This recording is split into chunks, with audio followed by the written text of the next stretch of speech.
नमस्ते बच्चों, अभिजीत क्लासेस में आपका स्वागत है।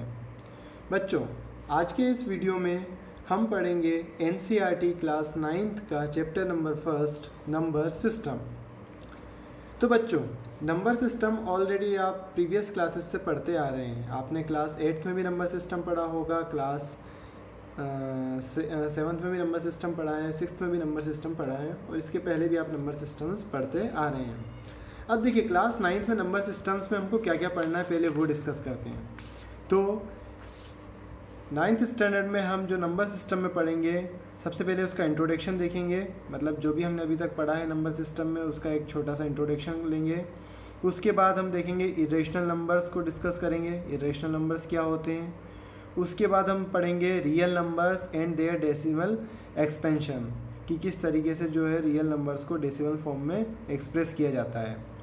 फिर उसके बाद हम जो है पढ़ेंगे representing real numbers on number line, किस तरीके से रियल नंबर्स को नंबर लाइन पे रिप्रेजेंट करना है। उसके बाद नेक्स्ट टॉपिक जो हम डिस्कस करेंगे इस चैप्टर में वो होगा आपका ऑपरेशंस ऑन रियल नंबर्स, कि रियल नंबर्स पे हम ऑपरेशंस किस तरीके से अप्लाई कर सकते हैं। फिर नेक्स्ट टॉपिक होगा आपका law of exponents for real numbers, कि क्या क्या लॉ हम वहाँ पे यूज़ करेंगे रियल नंबर्स के लिए। चलिए, तो हम स्टार्ट करते हैं हमारा चैप्टर नंबर 1 नंबर सिस्टम। तो बच्चों, नंबर सिस्टम के बारे में हमने बहुत पहले से पढ़ते आ रहे हैं। तो देखिए, आप लोगों ने इसके पहले वाली क्लासेस में ये तो सब पढ़ा ही होगा कि अगर एक हमारे पास लाइन है, उस लाइन पे नंबर्स को किस तरीके से रिप्रेजेंट किया जाता है। ठीक है, जैसे कि ये हो गया हमारा 0, 1, 2, मतलब कि 0 के राइट हैंड साइड पे हम पॉजिटिव नंबर्स लिखते हैं और जो हमारा लेफ्ट हैंड साइड होता है वहाँ पे हम नेगेटिव नंबर्स लिखते हैं। अब फिर इसमें 0 और 1 इसके बीच में कुछ डेसिमल नंबर्स आ सकते हैं, या हम उसको बोले रेशनल नंबर्स भी आ सकते हैं, है ना। जैसे 1/2 हो सकता है, 1/4 हो सकता है। जैसे यहाँ अगर मैं बीच में इसको कट कर देता हूँ तो वो क्या हो जाएगा आपका 1/2।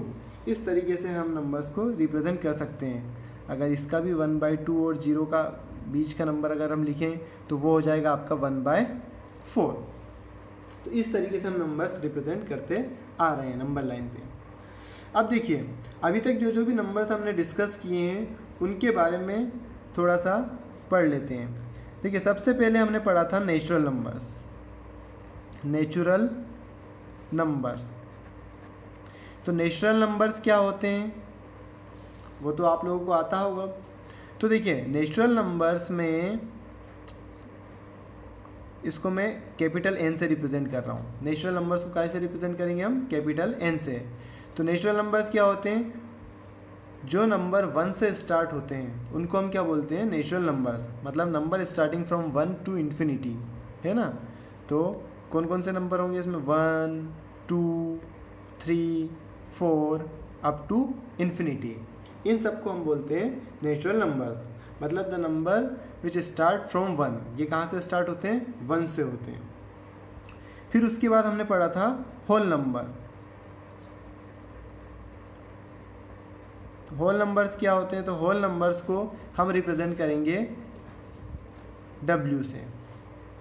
तो होल नंबर्स वो नंबर होते हैं जो 0 से स्टार्ट होते हैं। तो 0, 1, 2, 3, 4, 5, 6 अप टू इन्फिनिटी। तो ये बात आपको क्लियर है? नेचुरल नंबर्स 1 से स्टार्ट होंगे, होल नंबर्स 0 से स्टार्ट होंगे। इसके बाद नेक्स्ट हमने पढ़ा था इंटीजर्स। इंटीजर्स को हम रिप्रेजेंट करेंगे कैपिटल Z से। तो इंटीजर्स में हमने क्या देखा था कि all natural numbers with plus and minus sign including 0, है ना, 0 भी उसमें आता है, तो उनको हम बोलते हैं इंटीजर्स। मतलब कैसे? जैसे -3, -2, -1, -4 अप टू ये इन्फिनिटी से होंगे। फिर इसमें 0 भी आता है, ओके।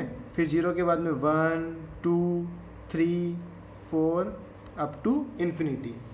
तो ये सारे नंबर्स इंटीजर कहलाते हैं। मतलब हम बोल सकते हैं कि all natural numbers with plus and minus sign. देखो जितने भी नेचुरल नंबर्स हैं, 1 प्लस में भी है माइनस में भी है, +2 है -2 है, ठीक है, +3 है -3 है, तो ये सब क्या होंगे आपके इंटीजर्स, और साथ में इसमें 0 भी आता है।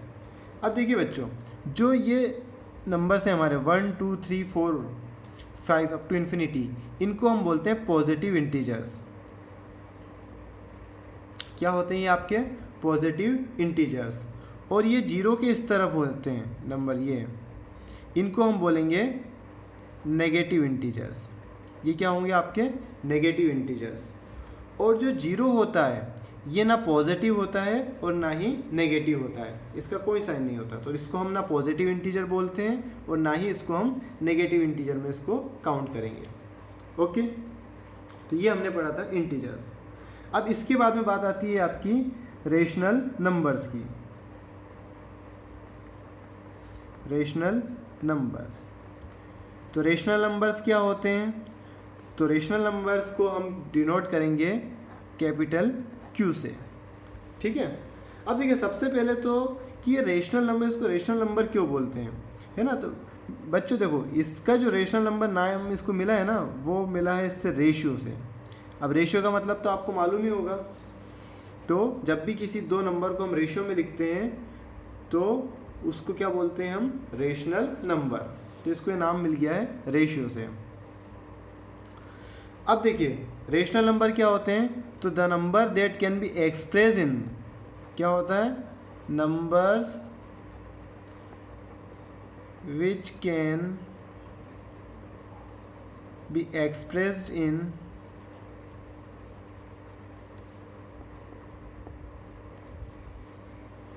Present P/Q form.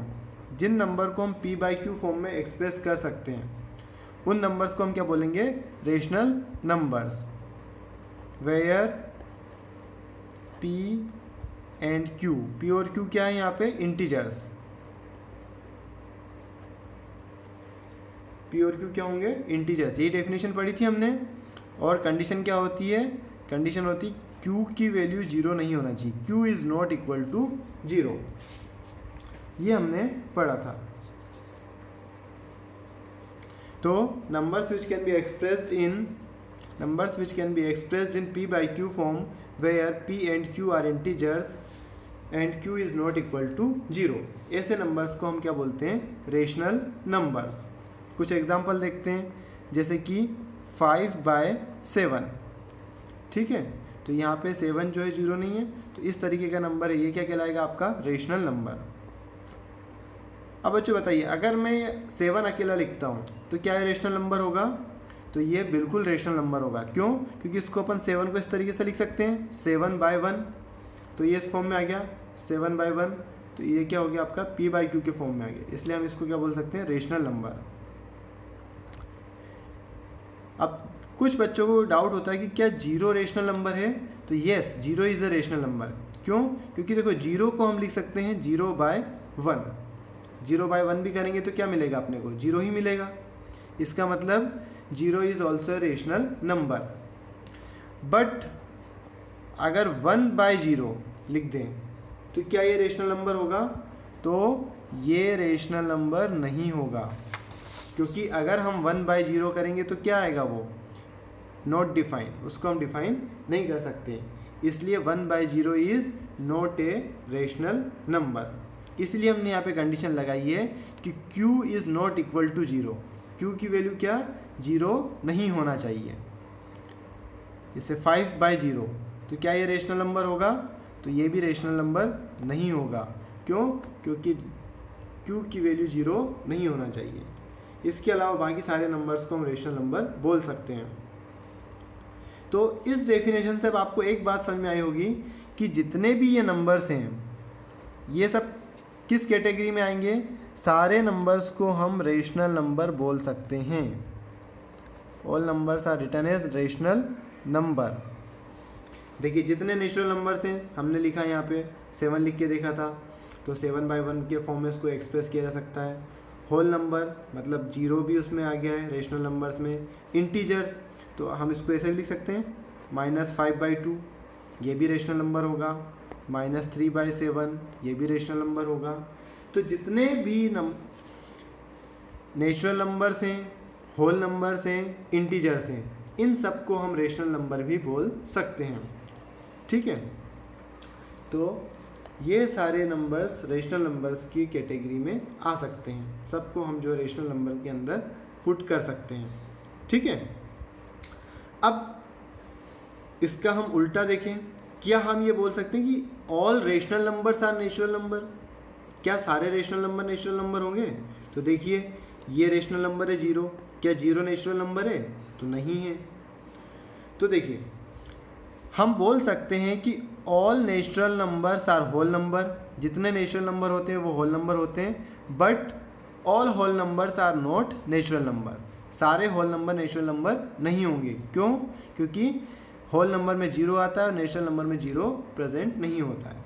इसलिए नेचुरल नंबर में जितने नंबर है वो सब होल नंबर में प्रेजेंट है, इसके साथ साथ 0 भी प्रेजेंट है।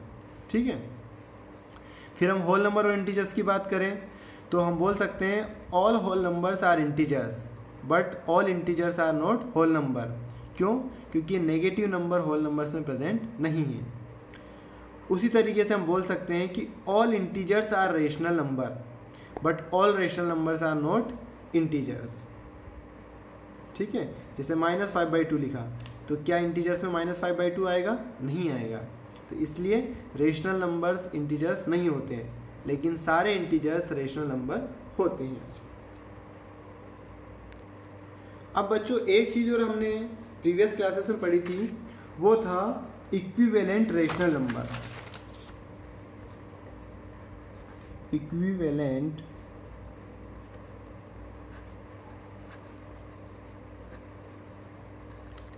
Rational number.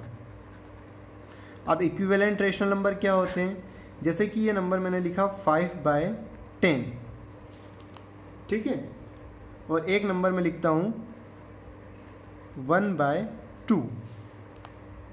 अब देखिए, इसको हम कट कर सकते हैं, 5 1 जार 5 और 5 2 जार 10, तो क्या मिलेगा हमको? 1/2। तो दोनों का ही जो वैल्यू है p/q क्या आएगा? सेम आएगा। तो इसका मतलब है कि कोई भी एक रेशनल नंबर के बहुत सारे इक्विवेलेंट रेशनल नंबर्स हो सकते हैं।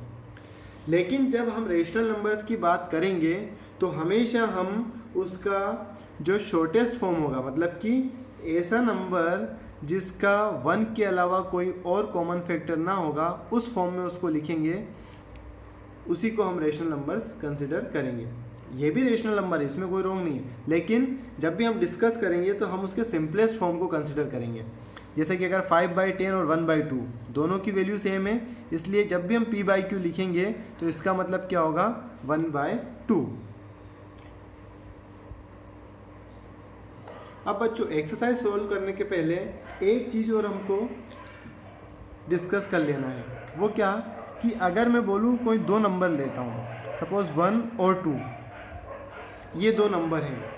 अब बताइए इन दोनों नंबर के बीच में कितने रेशनल नंबर्स होंगे? तो हम बोल सकते हैं कि इन दो नंबर्स के बीच में इनफाइनाइट रेशनल नंबर्स प्रेजेंट होंगे। कितने नंबर होंगे इसमें? इनफाइनाइट रेशनल नंबर्स, बहुत सारे नंबर्स होंगे। अब उन नंबर्स को हम फाइंड आउट कैसे कर सकते हैं? क्या कितने नंबर्स हम लिख सकते हैं? सपोज हमसे बोला जाए कि आपको 2 नंबर्स जो है 1 और 2 के बीच में फाइंड आउट करना है, तो हम क्या करते आए थे? इसके पहले हम करते थे 1 + 2 डिवाइडेड बाय 2, मतलब इन दोनों के बीच का एक नंबर फाइंड आउट कर लेंगे, तो वो हो जाएगा आपका 3/2। फिर हम 1 + 3/2 इनके बीच का एक नंबर फाइंड आउट कर लेंगे, तो उसके लिए एलसीएम लेंगे, तो ये हो जाएगा आपका एलसीएम 2, तो 1 × 2 2 + 3, तो ये आ जाएगा आपका 5/2। एक मेथड तो ये होता है, ठीक है। This is our method first, जिससे कि हम जो है रेशनल नंबर्स फाइंड आउट कर सकते हैं बिटवीन 2 नंबर्स, ठीक है। बट अगर आपसे बोला जाए कि 10 नंबर्स फाइंड आउट करो या बोला जाए 20 नंबर फाइंड आउट करो, तो ये प्रोसेस हमारा बहुत लेंथी हो जाएगा। तो ऐसे केस में हम सेकंड मेथड का यूज़ करेंगे। अब सेकंड मेथड में करना क्या है कि जैसे हमारे पास में ये 2 नंबर दिए हुए हैं 1 और 2, और बोला जाए कि इनके बीच के 5 रेशनल नंबर्स फाइंड आउट करो। अब 5 रेशनल नंबर्स हम कैसे फाइंड आउट करेंगे, तो हम क्या करते हैं कि 1 है, हम दोनों में एक काम करें कि 1 में 10 का मल्टीप्लाई कर दें और 10 से उसको डिवाइड कर दें। ओके, तो ये क्या हो जाएगा आपका 10/10। फिर 2 में भी हम क्या करें, 10 का मल्टीप्लाई कर दें और 10 से ही उसको डिवाइड कर दें, तो ये बन जाएगा 20/10। अब देखिए हम क्या करेंगे, 10/10 और 20/10 इन दोनों के बीच का नंबर्स फाइंड आउट कर लेंगे। अब देखिए दोनों का डिनोमिनेटर तो सेम है, दोनों का डिनोमिनेटर क्या है, सेम है, तो इन दोनों के बीच के नंबर्स क्या क्या आएंगे। अब 10 के बाद अगला नंबर क्या आता है, 11, तो 11/10, फिर 12/10, 13/10, 14/10। मतलब आपको क्या करना है, इधर 10 और 20 के बीच के सारे नंबर लिख देना है और डिनोमिनेटर को एज इट इज़ रखना है। अब ये कहाँ से कहाँ तक लिखेंगे, तो देखिए 10 और 20 के बीच का लिखना है, तो 10 को छोड़ देंगे, अगला नंबर 11 है, और कहाँ तक लिखते जाएंगे हम, 18/10 और 19/10। ओके बच्चों, आई होप आपको ये समझ में आया होगा। Thank you.